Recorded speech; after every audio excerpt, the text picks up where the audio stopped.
Yo, what's going on, y'all? It's Cohen back here again today with another video, and today we're going to be talking about the full, finally released All-Star rosters for the 2023 NBA All-Star Game. I've got them over here on my left, and I'll quickly go through everybody that made the team. We got the starters last week, and I will cover a little bit about them because I didn't make a full video on that last week since I was out of town, but more in particular, we're going to focus on the reserves since there are a lot more things to discuss, and that's kind of the hot topic issue at the moment. Make sure to leave a like and subscribe if you enjoy, hit the notification bell so you don't miss out on any of these videos, and let's go ahead and get right into it. So our 2023 All-Stars consist of the starters, who are Giannis Antetokounmpo, Steph Curry, Luka Doncic, Kevin Durant, Kyrie Irving, LeBron James, Nikola Jokic, Donovan Mitchell, Jason Tatum, and Zion Williamson, all in alphabetical order. And over on the reserve side, we've got Bam Adebayo, Jaylen Brown, DeMar DeRozan, Joel Embiid, Paul George, Shai Gilgeous-Alexander, Tyrese Halliburton, Drew Holiday, Jaren Jackson Jr., Damian Lillard, Lauri Markkanen, John Morant, Julius Randle, and Domantas Sabonis. Those are our All-Stars. This is everybody. So if you don't see your favorite player on here, they weren't selected as an All-Star at the moment. Now, typically we do see a couple injury replacements here and there, so there's a good chance we will see a couple more names sneak on here, but for the moment, this is all we've got. And of course, there are some immediate notable snubs that I'm sure you can see, especially if it's somebody from your favorite team, but I do think there are a lot of really deserving players. Everybody on this list, in my opinion,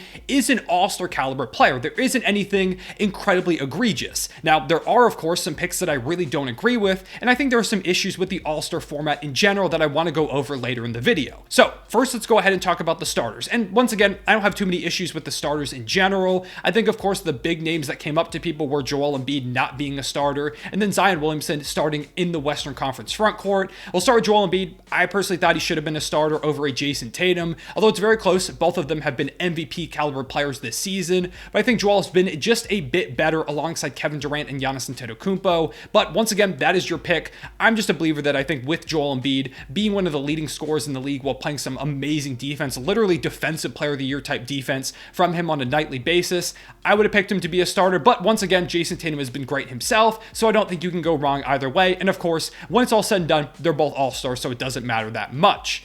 Then we have Zion Williamson, who hasn't played many games, and that's been the big issue for people. When he's been on the court, he's been phenomenal, and personally, I think he's pretty deserving of being a starter, but there is the issue of games played, which is something that you'll notice a lot on this list, and we'll talk about a bit more later. But now, let's go ahead and get into the reserves, and in particular, I want to note a couple of surprises right away off the bat.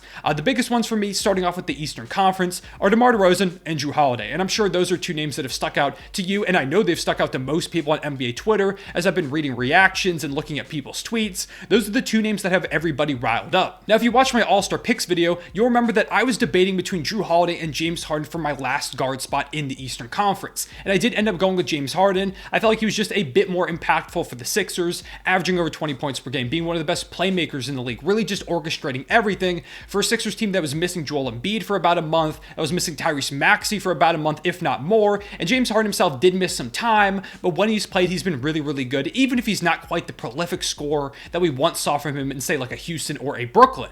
But Drew Holiday himself is also a very deserving All-Star caliber player. Similar to the Philadelphia 76ers situation, when the Bucks have played this season, most games they're without some of their stars. Chris Middleton has missed basically the whole year so far, Giannis Antetokounmpo has missed some time, but Drew Holiday has been pretty consistent, and he stepped up in a big way in the absence of those other two guys, and he has done a great job of keeping the Bucks afloat when they've dealt with injuries, scoring more, playmaking more, playing some of the best defense of any guard in the NBA, so I think both of them are very deserving.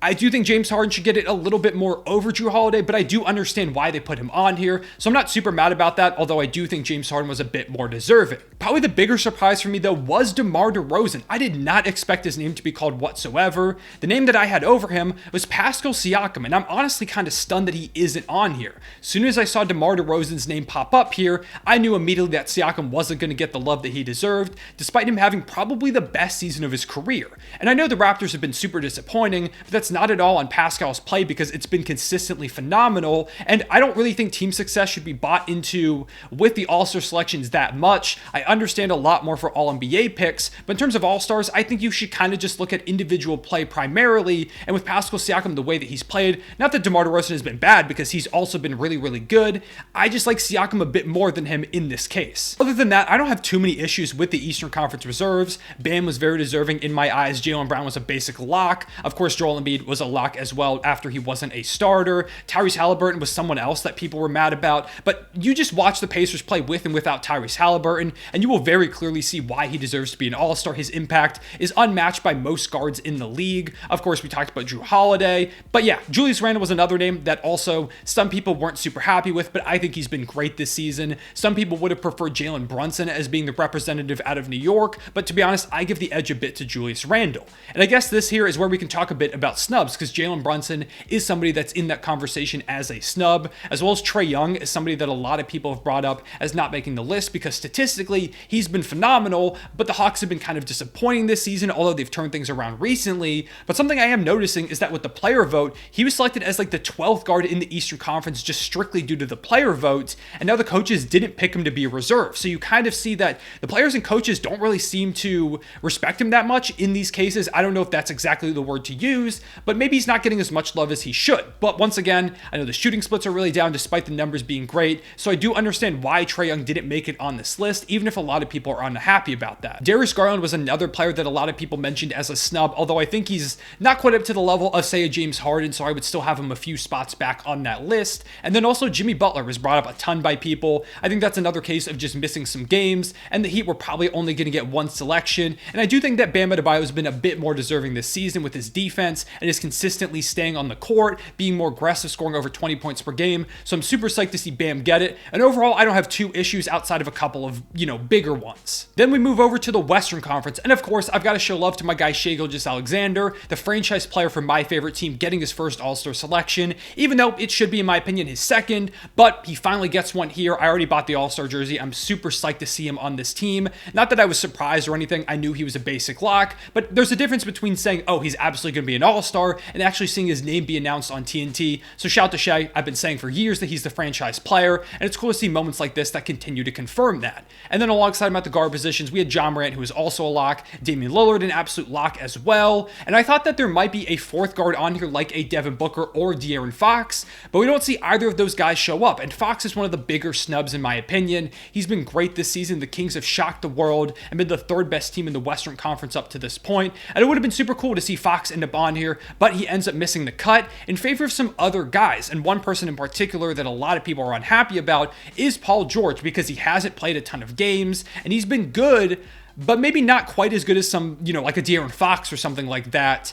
A lot of people thinking it might just be more name recognition. Anthony Edwards is another name that people would have liked to see, at least just from reading Twitter, over a Paul George. And I do think Ant deserves more love. And if there is an injury replacement, I think Anthony Edwards is one of the first people up because he is averaging around 25 points per game. And despite Gobert missing time and Cat being out for almost the entire season, I think since Black Friday, we haven't seen Cat play. The Timberwolves are staying afloat, and not just that, they've turned their season around in large part due to the play of Anthony Edwards. So I think he's absolutely deserving of getting consideration for one of those injury replacement spots if one of them does come around. Meanwhile, I think Lauri Markkanen and Domantas Sabonis were basic locks. Sabonis in particular was somebody that I picked to start the game, but I do understand why they ended up going with Zion, especially when you factor in the fan vote aspect of things. He's just a high flyer, while Sabonis isn't quite that player. And of course, it's cool to see Lauri on here with the All-Star game itself being in Salt Lake City. He's going to get a ton of love from fans, and he just continues one of the most impressive breakout seasons I've seen from a player in quite some time. Finally, this brings us to Jaren Jackson Jr., which is the name that most people have had issues with, and I think Jared is 100% deserving of being an All-Star. He's been the best defender in the NBA so far this season, leading the league by far in blocks. He's been great at stealing, and just overall, when you go ahead and attack the paint, there's not much you can do if Jaren Jackson is looming down low. He's been a big reason why the Grizzlies have one of the best defenses in the NBA, and he is deserving of being an All-Star. But a lot of people are questioning, should he be an All-Star over this guy or the other? We talked about some of the other guys like De'Aaron Fox, Anthony Edwards.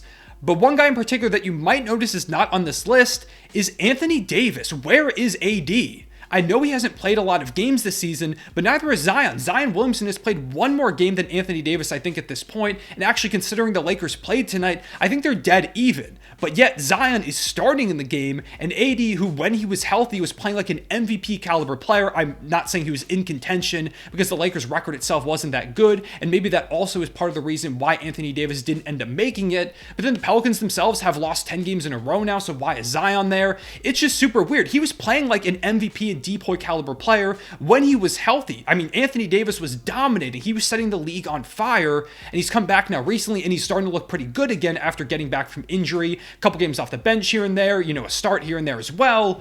Why is AD not on this list? Once again, I understand he's missed time, but Jaren Jackson has missed a lot of time too. Same with Zion Williamson. Same with some other players on this list like a Paul George. Why didn't Anthony Davis make it? It's just really mind-boggling to me. I thought he was a lock. I almost considered starting him when I made my list, and I thought for sure he was going to be announced. When we got to that last spot, I'm like, okay, it's going to be Anthony Davis.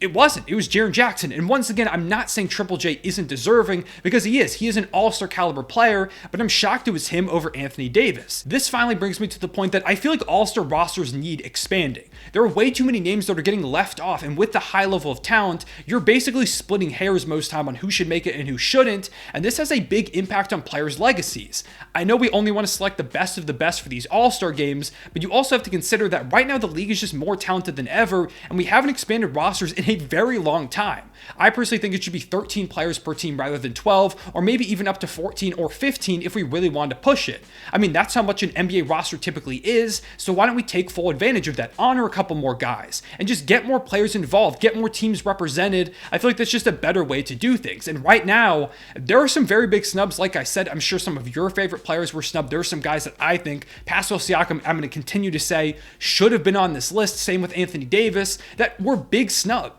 But that's always going to be the case with the current All-Star setup. And so I think they got a lot of it right, but I also think there are some pretty glaring issues. And once again, I do think more players will get honored when injury replacements come into play, because like I said, a lot of stars have been dealing with injuries. So I do think some guys will sit out of the game here and there, although I'm sure a lot of others will really want to play because we do have a lot of young first, second-time All-Stars on this list. So I'm sure they'll really want to push and play through it and play in this All-Star game in Salt Lake City. But I do think there will be a couple replacements that will satisfy some fan bases. But overall, I think we should expand All-Star rosters. I have another take that we should make All-Star starters position lists, but that's something for maybe another video. But let me know what you think about all this in the comment section below. Who are the biggest snubs in your opinion? Who should have taken whose spot on this list? And overall, are you happy? Is this a W or an L for the All-Star selection committee? I was going to say committee, but it's really just the coaches. Did they do a good job in picking these all-star rosters? I think overall they were somewhat successful, but of course there are some major glaring issues that I can't just look past. I appreciate y'all watching. Make sure to leave a like and subscribe if you enjoy. Hit that notification bell so you don't miss out on any of these videos.